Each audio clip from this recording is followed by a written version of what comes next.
So I will actually just ask you, all the panelists, to tell us who you are and a little bit about your relationship with AI and your background. So I'm Brent Middlestad from the University of Oxford, also from the Alan Turing Institute in the UK. If you haven't heard the Alan Turing Institute before, it's relatively new. It's the UK's National Centre for Data Science. And my relationship with AI is I come from a background of ethics, philosophy. I do ethics of algorithms, ethics of machine learning. I suppose I work on problems that are sort of near future in the sense of happening now or happening, say, 5 years in the future, 10 years in the future at most. So things like fairness, accountability, transparency, and algorithms and machine learning. Great, thanks. My name is Alex Legal. I'm a colleague of David's. Used to go to Stanford together, where I studied applied mathematics, and around 9 months ago, we started a deep learning company called Aurora Labs, which specializes in customer intelligence and helping large companies with their data. Okay, I'm Jan Klauk. I work in the field of AGI since 2008. AGI, that is Artificial General Intelligence. That stands for strong AI or human level and beyond. But that's a far goal. We are not there yet. But my true background is social simulation, which is mathematical models and computer simulations to better understand societies or social groups of arbitrary size. And here I do technology assessment, so to model the impact of AI into societies and to derive policies for any organizations that need it, government or companies. And personally, I apply AI for the private space industry. So I'm pretty much involved with AI. Great, and Julie as well. I think I'd like to start off this panel with just bringing it down to a level of the typical person on the street doesn't really understand AI. They hear all this stuff on the media and on the news. Imagine you're a politician. What do you tell somebody? You're on the stump. What do you tell somebody about AI and how it's going to affect them and what you're going to do? Start with me. I suppose the first thing I would do is try to dissipate some of the fear that can arise around AI, the Terminator scenarios, the superintelligence idea. Because regardless of what you think on those topics, we have real-world problems to deal with now or in the very near future. And I would emphasize that what we call AI now is not terribly different from what we've had in the past 10 or 20 years. It's not like you in the sense of it's intelligent in the way that a human would be intelligent. And it still can have can lead to some of the bigger problems that we're worrying about, such as disruption of the workforce. It can certainly do many tasks better than a human can do. And I would sort of try to ground the discussion as much as possible in those sorts of problems that we are facing now or will face in the very near future. I think my interpretation would be an extension of Brent's. Effectively, I understand AI as a liquidity provider. I mean, David already did the whole spiel on the difference between deductive and inductive reasoning. And essentially, I mean, the argument goes that it allows you to free up your time and basically takes care of all the automated processes, or at least those types of endeavors that are automatable, and basically allows you to really focus on what you want in life. I mean, this is like a very ambiguous interpretation. I feel like I'm going to get a lot of challenges on that.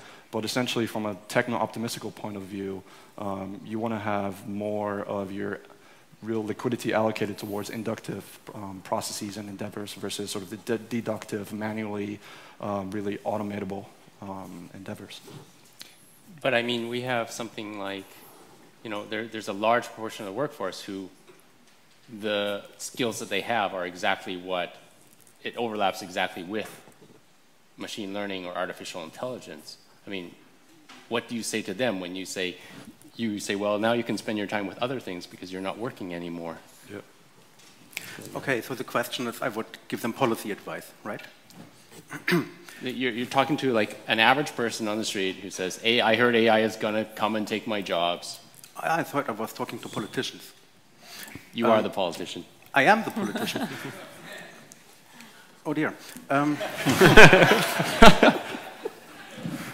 Yeah, that's an ungrateful job, but I think the point is that it is not the job of politicians to pick winners, certain technology, certain companies.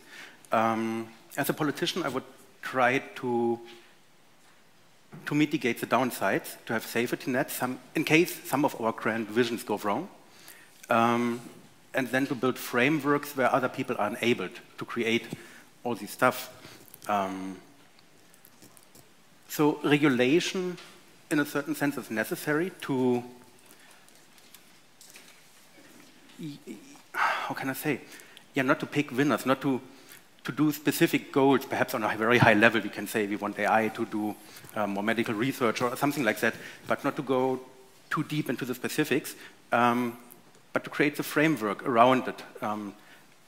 Perhaps the funding sources, something like that, to let people figure it out. It's not the politician's job to figure this out.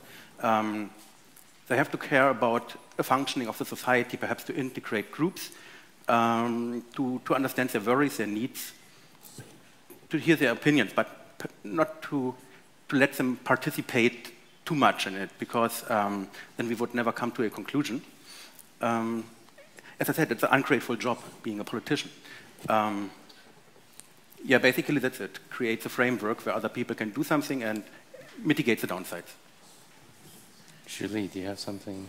In response to what I say to the everyday person, or what I say to the politicians? To an everyday person. To the everyday person who's concerned about losing their job to AI because they have skills that can be easily replaced. I think that the answer is we have to say to that person, what is it that actually motivates you in life? And what do you find the most meaning and value in? And is it that repetitive task that you're doing in your job? Or is it something else? Are you doing that as a means to an end? And if so, then let's talk about the end. What is the end for you? What can being replaced by AI in this repetitive task free you up to do? And what are your fears around it? Why are you afraid of being replaced? Is it the idea of becoming unnecessary? Or is it the idea of not having value, not contributing something useful to society? I think this is an important part of the framing that David used. Is an extremely optimistic way to see it, because then you see humans as continual contributors into the betterment of society, of the universe, maybe. It's a much more optimistic way to view it. But I think you can't get around the question, what happens to me? What's my purpose in life if I'm not working anymore? It's been part of our identity for so long. Right. So we've seen with digitization this phenomenon of winner-take-all dynamic, where at the top there's room for only a few. And I think there's a risk that potentially AI will further entrench existing winners and make a lot more losers. Can you share your thoughts in that direction?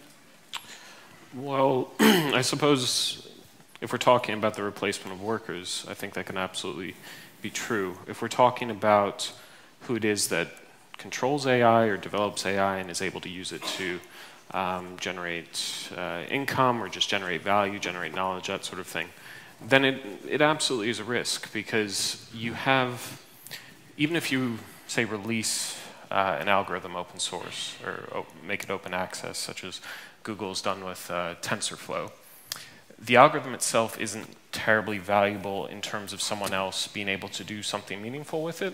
What you need is access to data.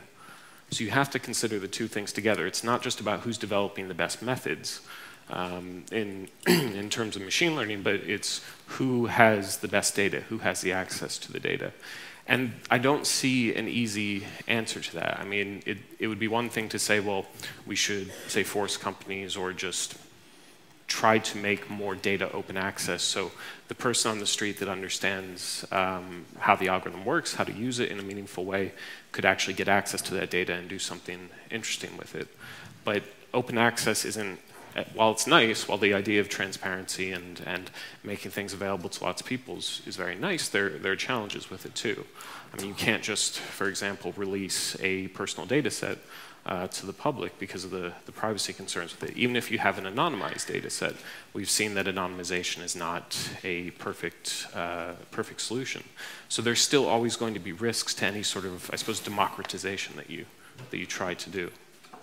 Okay, but I guess the question once again is, do we have a further entrenchment of the inequality because AI superpowers people who know it and have access to data? What do you think? I think this is like a question that creates a lot of hysteria amongst people, in the sense that there's like a winner-takes-all mentality for the biggest companies in the world, where the argument goes that basically you have a first mover advantage, let's say like a Facebook or a Google or an Amazon. And these companies started working on deep learning by 2012.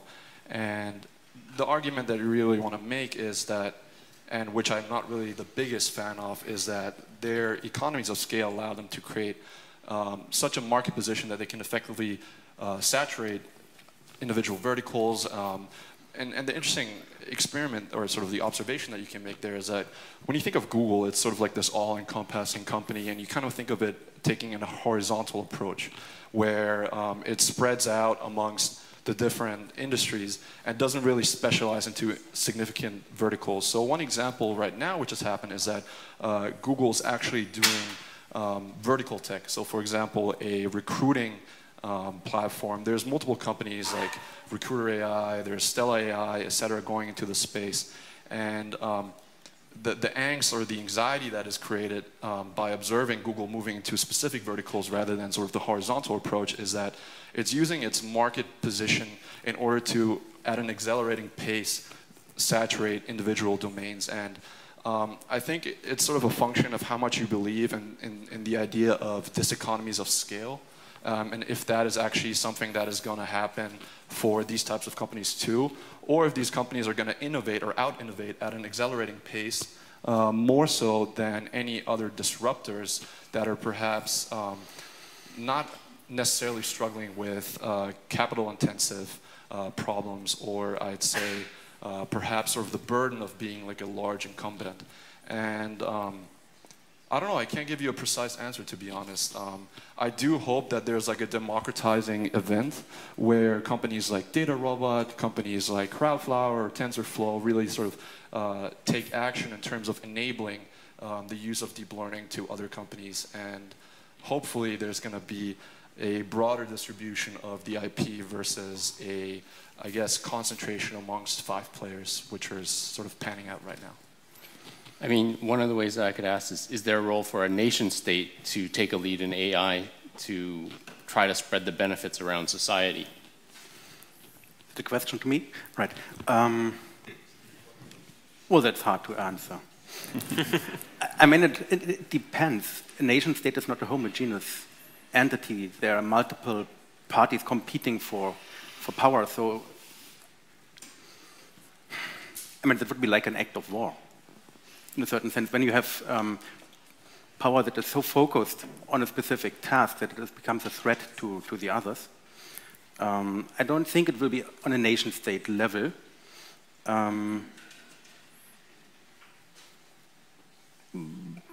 But the real question is still with the winner-take-all, right? When there's a nation-state that develops AGI or whatever first, that they will rule the others. I don't think that's possible because historically we see monopolies have risen, and since the Industrial Revolution we have monopolies, and they are always focused on very small industries, not small industries, but they are focused on industries, but they don't rule the entire country or world or something like that. And new technology is always enabling other actors to enter the field, and one entity alone couldn't rule the whole world or something like that for complexity reasons. I mean, you can't scale it up. If you want to rule everything, you run into inefficiencies and inconsistencies, and that are attack vectors where others could attack you. So it could be a bit more extreme, more faster, but I don't fear winner takes all. I don't fear one corporation or nation state to take over the world with the help of AI. I think I would look at this from the perspective of economic history, in terms of income distributions growing and shrinking with respect to technological advances. And if you do that, which Thomas Piketty did, for example, a couple of years ago, you see that there are periods of acceleration of widening income inequality based on new ways of using capital. And I think that this is certainly something that we will see in the short term. My prediction, just if I had to be the genie coming out of the bottle and making a prediction, is that we probably will see widening income inequality at first.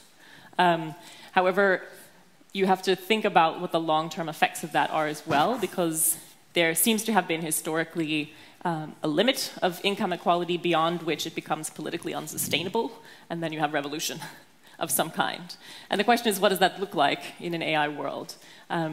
Because in a human-centered world with human powers, you revolt against the human leader who may have more weapons and better weapons than you, but at the end of the day, you have the power of numbers on your side as the average everyday person in society.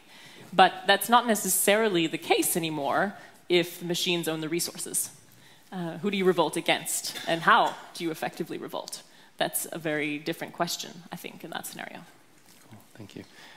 How do we make AI benefit the majority of mankind rather than a tool for the few? Like, what are some of the policy or measures that we can take? Well, I suppose it depends on what you mean in terms of benefit the few and not benefit the many. If you're talking about in terms of benefiting just the major players that are developing and deploying the technologies and not necessarily benefiting their customers or the people that say they have data about it or they're using the systems to make decisions about or whatever it may be, then I think there are certain policy steps that you can take. I think this is what the concern with transparency is all about and accountability is all about. It's how do you actually give individuals or groups of individuals the power to know precisely what is happening to them. And not just to know what is happening, but also why it is happening, or maybe even how it is happening. So I think you can go some way in terms of making policies that require some level of transparency from companies. I know we might talk about regulation later, though, so maybe I'll save for that. Cool. Question was about regulations. It's such a difficult question, right? I mean, like, we're talking about like different optionalities or eventualities which we assign a non-zero probability to. And again, I don't have a definite answer. I mean, in terms of, I think there's sort of like three different, I guess, subsets when it comes to regulation. One is, do we impose constraints on the research and development done with AI? And effectively, do we, create something like an open AI, or do we create something like what Elon Musk is talking about with sort of like the neural lace? Then the second, let's say, like cohort would be, do we do anything about the actual execution and business application of AI, in the sense that how do we unleash AI in the real world, and in what context do we apply it in terms of sort of doing something? And the third one, I guess, would be, do we actually play around with the ethical decisions that the algorithms take themselves? So basically, do we assign constraints in the sense of how is this algorithm going to decide in terms of, like a great example would be a company like a firm, which, if some people aren't familiar, basically what they do is smart financial lending. Let's say like you want to buy a couch, or you want to buy like, I don't know, like this great blouse online, and effectively they assign something of a, let's say like a number, your credit score, and thus calculate a number in terms of what you have to pay. And I think at least sort of like a smart idea would be to put regulation in the context of those three, because right now I feel like the prerogative is, and I don't want to sort of like sort of create this monologue or monopolize the conversation here, but effectively governments only focus on the first of those three chords, where they say, okay, let's deal with research and development, and let's like come up with all these ways that we can either limit or enhance or augment it. And I feel like that's the wrong approach. More so, the most important would be actually the third one, where you actually, and the thing is that that is conditioning on actually a lot of technical knowledge, which might just not be available for, decision makers taking a charitable view on politics here. Yeah, I mean, this is an interesting point for the concept of policy and government regulation, and there's definitely nuance. Is there a perspective in terms of how prepared our governments are to develop policy on this? Actually, there aren't. I mean, there are ongoing consultancies with the federal government, with the federal German government. The US have similar approaches, and they're really in the beginning. The politicians know that. Most of those are public. You can just visit the consultants. When they talk to the politicians usually are well prepared. They take it serious.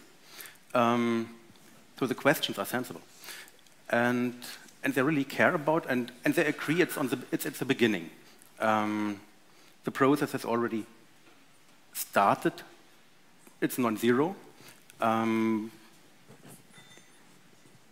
Yeah, but I mean, it's really young. It's 1 year, 2 years that they are really aware of the issues.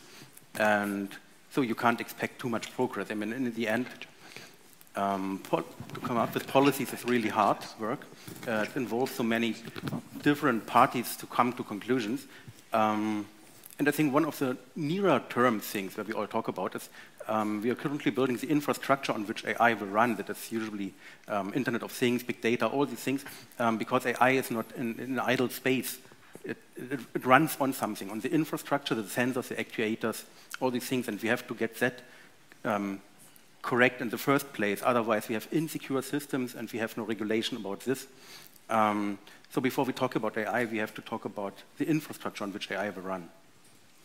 I think Brent wants to jump in, if that's okay. Yeah, just real quickly, since we did get to regulation in the end, just about sort of whether governments are prepared to do anything about it or not. Just very recently, I think in November and December of last year, and then again in March of this year, the EU, the UK government, the US government have all issued sort of policy statements on the regulation of AI, or the EU one was more about smart robotics, but it still touched on AI a little bit. And so there's definitely an appetite within the governments, and there's some laudable principles within those documents. Again, things like transparency, accountability, making sure that systems aren't being discriminatory, and also actually talking about the effect on jobs and the workforce. But then in terms of sort of what's actually happening on the ground, you have to consider the General Data Protection Regulation in Europe, which it's the, I assume most people know it, but it's the regulation that's going to supersede all national data protection law across Europe in May of next year. And what's interesting about that is sort of through the drafting of that and in the final product, you can see, again, there were these laudable principles, things like you should have a right to explanation when a company makes a decision about you based on automated processing. And these were sort of early ideas that in the end, unfortunately, didn't actually get carried through into the legally binding section of the final regulation. And it's ironic because it turns out that we've actually had we've had sort of articles within data protection law dating back to 1995 that were very relevant to AI, to automated decision making, and the new one isn't terribly different from it. And if I had to sum it up in one sentence, I would say it's not going to do a whole lot more in terms of regulating these systems, in terms of how accountable and transparent they are. Great. We'll jump over to Julie before we open it up to the audience for some questions. To me, I think there are really two areas where governments need to engage much more hands-on, not just with AI, but with technology in general, any kind of technology that has a societal impact, pretty much every technology. One is, I think there needs to be a much more hands-on engagement between the developers of technology and governments themselves in terms of figuring out, there's nothing so powerful as sitting down together in a room and showing a group of regulators, here's something cool you can do as a regulator with this technology. Because then they start to understand it in a hands-on way, get the benefits of it, and we learn really through doing. And that's true of all of us, and regulators they're human beings as well.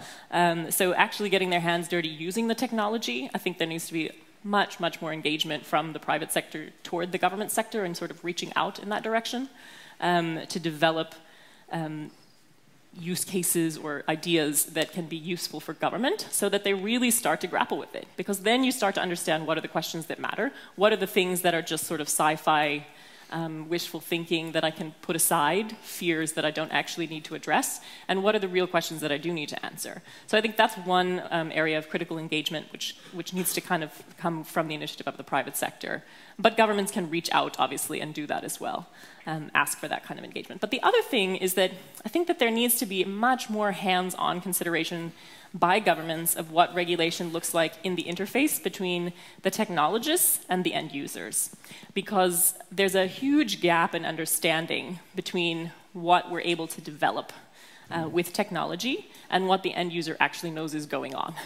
And it's very difficult to, our consumer protection law, for example, has always been based around the notion of transparency, which you mentioned earlier, Brent. You could disclose a lot of information and you say, this is what we're doing with the data that we collect on you. But we all know nobody reads that stuff. It's just a bunch of terms of agreement and it's pages and pages long and you just click I agree, whatever, and then you move on with your life. We don't have time for that. It's irrational use of our time to do that. It's all in legal jargon anyway. But there are other ways of engaging with the end consumer, and governments could be more creative about forcing companies in order to serve consumer markets to have to do things that force the consumer to understand what's actually going on before they're allowed to use it. And to use the technology itself to sort of make them walk through a demo and understand what's happening. So there's some companies in the United States, for example. I was trying to look for some personal financial management software here in Germany. And unfortunately, I don't think this exists yet in the German market. But there are a couple of companies in the United States that monitor your finances across all the different areas of your spending and monitor your data. And they have a look at what the flows in and out are and sizes of flows and things, and then you can set it up to sort of strategically save money for you here or put aside money for this there, and you actually end up doing much better from a budgeting standpoint with your investments and your savings and things in the end, because the machine is identifying for you times of the month in which you have extra cash sitting on your ledger, which you can't actively manage as a person. You just don't have time for that, or you don't want to. Maybe you're too lazy. And those are benefits, and if you start to think about how we can marry up that kind of financial data, or how companies are working to marry that kind of financial data with things like health data from your wearable technology that tells you how well you're sleeping and how much you're exercising and whatever else. You can imagine being prompted with cues by your technology. Hey, I noticed that you haven't slept very well for 3 days, and it's now 3 in the afternoon, and this is the time when you generally would stop and buy a triple shot latte, something like that. Why don't you consider eating a banana instead of doing that? That's better for your health and better for your budget. And then you see the consumer starts to see ways in which machine learning can actually be helpful to them in their everyday life. But there needs to be a much better understanding of exactly what's happening with data collection, with data use, with what technology can and can't do. And there's no better way to do that than to actually have to force yourself to grapple with it. Mm-hmm. Cool. So let's open up to the question. I think we have someone from Samit here. And then we'll go, I think, a couple of hands here. Yes, hi, I'm Samit Gulati. Julie, on the question of how sort of politicians are engaging with the industry. You guys are the figureheads for this industry. How are you engaging with the politicians? I don't think that we can expect them to come to you guys. But you have the knowledge, and is there an association, European association? Are you individually engaging? Can you describe that? Because what you were saying, the German government is sort of engaging. It's very difficult to detect that from the outset, that they are actually engaging, considering what widespread effects this whole thing is going to have on the society in the next 20 years. Mm-hmm. Thanks. Are we collecting questions first, or? No, go ahead. Go ahead and start. Or actually, that might not be a bad idea either. There's a mic right behind you. My name is Egbert Kram. Just 2 brief questions. First question regarding the awareness of the politicians. Do you have the feeling that the politicians have at all a feeling about the exponential forces and speed elements of AI, or do you think they regard it as just one more complicated issue which has to be tackled with someday? Great, thank you. So that's two questions, right? Number one is what kind of things are we doing with politicians to get them in, and then what's their sense right now? Just open that up. Should I answer the one that was, yes, that was addressed to me? Yes, so people in the industry are engaged. I'm in academia, I'm not in the industry, so I sit at a research institute, the Max Planck Institute. But I can say that the engagement definitely is going two ways. There are lots of initiatives by industry consortia and groups that come together to say, hey, let's see if we can engage with regulators. They typically tend to focus on the most important markets, so the wealthiest markets, so they're not going to Ghana and figuring out what the government there knows about AI, but they are certainly targeting all of the major markets in the world, or the major governments. And I can say that from here in Germany, there is actually there's a great openness to learn more about the technologies right now, and a desire to do so. And the German government has been extremely proactive in inviting in people to have not only just open workshops and consultations, but they're also starting to create advisory councils in various different ministries of people who are knowledgeable in different areas. Like I sit on the FinTech Beirat for the advisory council for the Ministry of Finance, and the initial meeting of that very early and very clearly identified that the government, the ministry, wants to look heavily at blockchain and AI as the first two topics of priority. So there is some awareness and some ability, some desire to engage with it.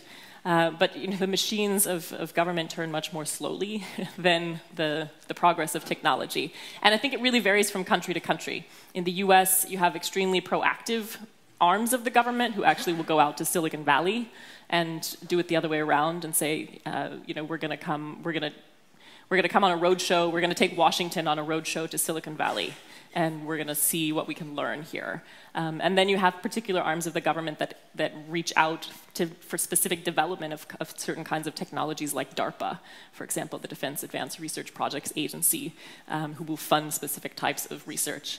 So it really varies from country to country. Cool. On the other topics of the awareness and the preparedness of politicians? Yeah, at least from my sort of humble position, I think politicians have in this case been performing actually really well in terms of at least aggregating more information on the topic itself. Perhaps they've already I don't know if you want to put into that context of maybe like a politician threshold, or if you want to sort of have like an ironic twist on it, basically that this holds consequences important enough that even a politician will open up the newspaper and read about it, if they're not like busy doing whatever they're doing most of the day. But at least from my perspective, and Julie mentioned that, for example, I really invite everybody to actually after this look up the White House report on AI. I think that's actually like an excellent example of governments taking an initiative. And as far as I'm concerned, I think in Germany at least, government is taking similar measures in terms of, actually also making this accessible and intelligible to sort of Joe Doe on the street, and sort of him having a better sense of what does artificial intelligence even mean in the first place. Just to follow up quickly on, since you mentioned the White House report, I thought one of the interesting things in there was that there seemed to be a real appetite to try to fit different intelligent technologies, or at least automated technologies, into existing regulatory frameworks, rather than to develop something that's sweeping and new and is for AI in general. And then, of course, with this question, you're facing the age-old difficulty of regulation always lagging behind technology. But I will actually agree that in the sort of bits of interaction I've had with government about AI, they've been very sort of engaged, rather than it just being something where this is another technology, we need to come up with something to do about it. There seem to be, at least compared to past experiences, there seems to be more of a recognition that this could be far more disruptive than other things that they've had to regulate in the past. Great. Yeah, I think one question was, do they understand exponential impact, exponential growth? I think some are aware of the models, and few have internalized to think with those models, but it's a rare species. the majority is not aware, no. Cool. I think we are. Let's close off the panel with like one quick thought, and I'd like to us to end off on kind of a positive note. If you can think of a company or some sort of project or some aspect of the AI field that is like adding value to people or individuals or societies, just fire off something that you've heard or that you can just kind of give us a good feeling about where AI actually is adding a lot of value for humanity. Okay, so the one that comes to mind for me would be machine learning algorithms used for drug discovery and drug interactions. That seems incredibly valuable. Cool. I'm still super bullish on automated driving. 30,000 deaths every year in the US alone. 95% of those were due to human failure just because you were like just Snapchatting or like looking on your phone. Those are mistakes that can actually be deleted, and that's a great purpose. Well, everything around brain-computer interfaces or human augmentation is worth funding and worth applying.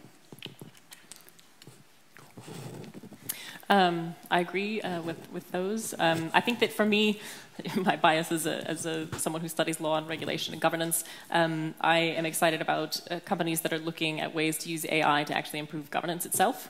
And a couple of early projects, for example, that are combining some early machine learning and blockchain to identify places in the government supply chain cycle where corruption is most likely to happen, for example. Those are win-wins for society if you can help weed out that kind of stuff.